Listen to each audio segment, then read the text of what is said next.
আপনারা অনেকেই পুরানো স্টাইলে কম্পিউটার বা ল্যাপটপ শাটডাউন দিয়ে থাকেন। তো আজকে আমি আপনাদেরকে নতুন একটা পদ্ধতি দেখাবো। আপনি শাটডাউন বাটন নিজে তৈরি করেই কয়েক সেকেন্ডের মধ্যেই কম্পিউটার শাটডাউন করতে পারবেন। তো এর জন্য প্রথমে আপনি মাউসের রাইট বাটন ক্লিক করবেন, নিউতে যাবেন, এখান থেকে শর্টকাটে ক্লিক করবেন।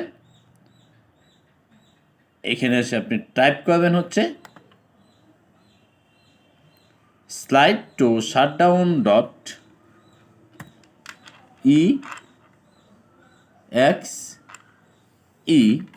exe টাইপ করার পর আপনি সরাসরি নেক্সটে ক্লিক করবেন,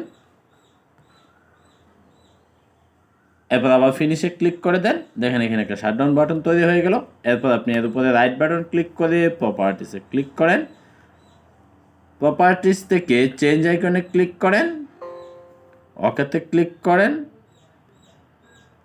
এখান থেকে আপনি এই সিম্বলটা নিন, এখন ওকেতে ক্লিক করেন, অ্যাপ্লাই ক্লিক করে দেন এবং ওকেতে ক্লিক করে কাজ শেষ করে ফেলুন। দেখুন এখানে একটা শাটডাউন বাটন তৈরি হয়ে গেল। এখন জাস্ট আপনি এর উপরে ডবল ক্লিক করলেই আপনার কম্পিউটারটি কি শাটডাউন হয়ে যাবে। ধন্যবাদ।